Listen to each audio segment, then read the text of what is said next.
Shalom, Bapak, Ibu, dan saudara-saudara yang terkasih di dalam Tuhan Yesus.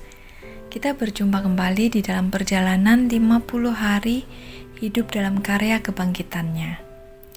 Hari ini adalah hari yang ke-45. Saya Retno akan berbagi kisah hidup saya dalam perjalanan bersama Tuhan Yesus. Saya dilahirkan dari keluarga yang berbeda keyakinan. Ayah saya adalah seorang Muslim dan ibu saya adalah seorang Kristen.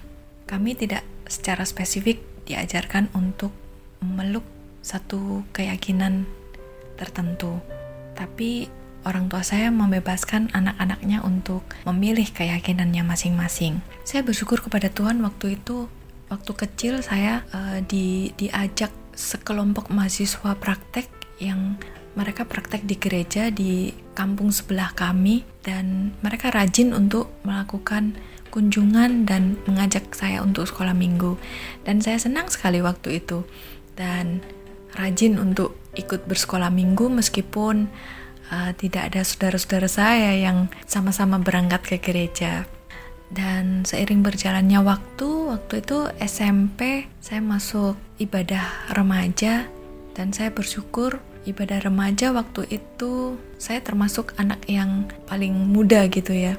Tetapi saya bersyukur punya kakak-kakak pembina mahasiswa praktek yang boleh membimbing kami untuk melayani. Waktu itu kami disuruh melayani di bidang musik untuk anak-anak sekolah minggu. Karena waktu saya kecil saya sempat belajar gitar dengan kakak saya yang nomor 4, maka saya bisa bermain gitar hanya di nada chord C. Saya disuruh untuk mengiringi anak-anak sekolah minggu.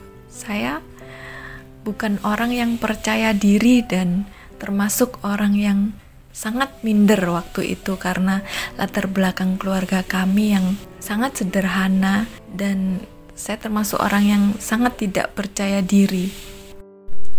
Saya berdoa pada Tuhan, aku takut untuk melayani, bermain musik, takut salah gitu. Tetapi saya yakin dan percaya Tuhan mendengar doa saya, dan juga Tuhan mendengar doa-doa kakak-kakak maupun orang-orang yang berdoa buat saya, dan Tuhan yang memampukan itu.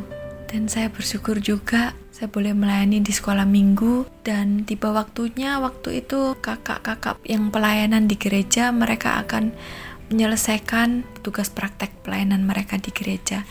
Maka kami diregenerasi untuk belajar keyboard. Kami diajari keyboard hanya nada dasar, dan saya sangat senang sekali karena waktu itu belum ada media yang dengan mudah untuk kita belajar musik, ataupun kami juga tidak ada dana untuk belajar secara akademis.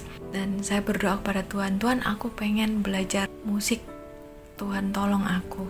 Dan waktu itu saya tidak punya keyboard di rumah, maka saya membuat gambar keyboard, tuts piano itu di atas kertas karton. Jadi untuk saya pelajari kembali, saya di rumah setelah saya pulang dari gereja waktu belajar itu, sehingga saya bisa mengulangi apa yang diajarkan dari kakak-kakak pembina saya. Dan Tuhan yang memampukan saya, Tuhan yang menyertai saya sampai beberapa bulan saja saya belajar. Lalu waktu itu tiba waktunya mereka kembali dan menyelesaikan tugas praktek, dan mau tidak mau kami harus mengambil bagian dalam pelayanan ibadah raya.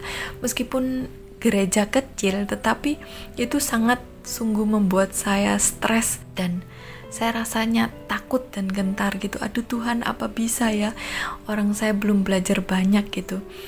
Saya takut sekali sampai rasanya gemeteran gitu ya, karena pelajaran musik secara otodidak dan sangat singkat sekali, dan waktu itu harus mengambil bagian. Tetapi Tuhan yang memampukan saya semalaman berdoa, ya Tuhan tolong ya besok supaya aku bisa melayani, Tuhan tolong ya supaya besok lancar dan tidak salah gitu ya. Meskipun begitu besoknya juga ada salahnya sih sedikit-sedikit, cuman saya bersyukur kepada Tuhan. Tuhan yang memampukan saya untuk melakukan dan melewati itu semua. Saya memegang suatu ayat di sini, Kolose 3 ayat 23. Apapun juga yang kamu perbuat, perbuatlah dengan segenap hatimu seperti untuk Tuhan dan bukan untuk manusia.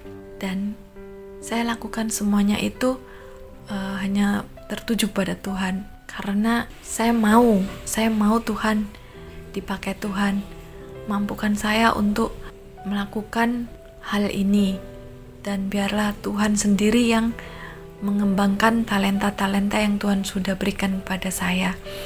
Dan sampai waktu berjalan tahun demi tahun, sampai suatu saat saya mengambil bagian dalam pelayanan yang lainnya bersama dengan teman-teman seperlayanan saya.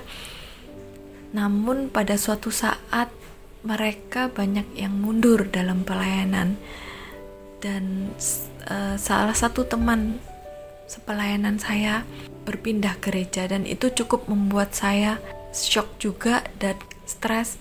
Saya rasa, kenapa ya Tuhan, mereka kok pergi meninggalkan saya sendiri, sedangkan saya sedang giat-giatnya di dalam melayani Engkau. Dan saya rasanya hancur berkeping-keping, seperti sudah tidak ada teman lagi untuk bersama-sama bekerja melayani Tuhan.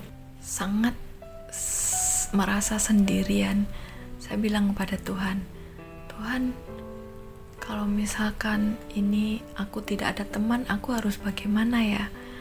Tapi saya dikuatkan dengan satu renungan waktu itu berkata bahwa ada atau tidak ada kamu, pelayanan Tuhan pasti akan tetap berjalan. Dan saya rasa itu yang menguatkan saya. Tuhan pasti akan buka jalan, Tuhan pasti akan mengirimkan orang-orang yang baru yang akan menolong kami semuanya. Dan saya percaya itu Tuhan juga memberikan kekuatan untuk kita semua melayani Tuhan, meskipun tantangannya juga banyak di dalam pelayanan kami di tempat itu. Dan saya sungguh bersyukur, Tuhan itu ajaib, Tuhan itu hebat, Tuhan itu sungguh luar biasa di dalam kehidupan kita. Tuhan pasti akan membuka jalan dalam segala hal, dan segala hal yang kita lakukan dan yang kita perbuat itu, janganlah itu menjadi kemuliaan kita sendiri, tetapi perbuatlah segala hal yang kita lakukan itu kita hanya memandang kepada Tuhan saja.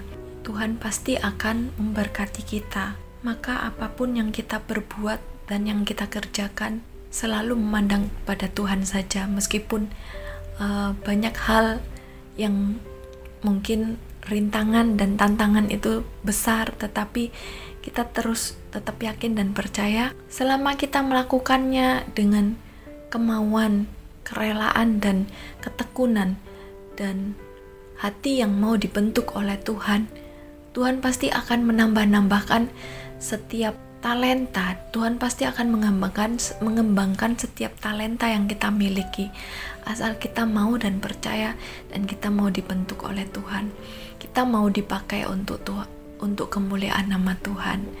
Dan satu hal yang ada yang saya pegang sampai saat ini adalah lakukan semua yang kita lakukan itu hanya untuk kemuliaan nama Tuhan saja, bukan untuk manusia.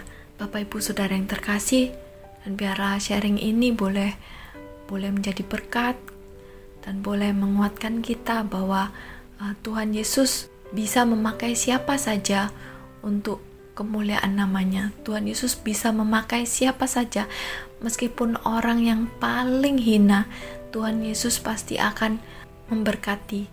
Jika Tuhan berkenan, Tuhan pasti akan memakai setiap orang-orang yang mau dipakai Tuhan untuk menjadi saluran berkat buat orang lain dan untuk kemuliaan nama Tuhan. Semoga dengan karya kebangkitan Tuhan ini kita tetap bersemangat untuk boleh bekerja, melayani Tuhan dalam segala bidang, dalam segala apapun yang kita perbuat.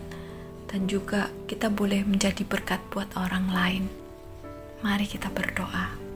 Ya Bapa di surga, terima kasih, kami sungguh bersyukur Tuhan, kami boleh mengenal Engkau, kami boleh menjadi anak-anak-Mu, kami boleh menjadi orang-orang yang dipercaya Tuhan, yang boleh diberikan anugerah, talenta, kasih, dan kami boleh melayani Engkau Tuhan. Dalam segala hal yang kami perbuat Tuhan, biarlah kami terus memandang kepada Tuhan. Dalam segala hal yang kami perbuat Tuhan, biarlah kami melakukan itu semuanya hanya untuk kemuliaan nama-Mu saja, dan bukan untuk siapa-siapa, terlebih kepada manusia. Dan biarlah Tuhan, apapun yang kami lakukan dan kami berbuat, Engkau memberkati dan Engkau membuatnya besar, sehingga kami boleh menjadi berkat bagi orang lain dan juga boleh memuliakan nama-Mu. Semuanya itu untuk kemuliaan nama-Mu saja. Terima kasih Tuhan Yesus buat karya kebangkitan Tuhan.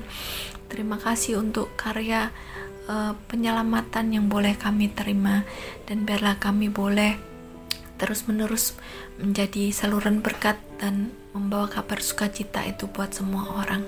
Terima kasih ya Bapa di surga, hanya di dalam nama Tuhan Yesus Kristus kami berdoa dan mengucap syukur. Amin.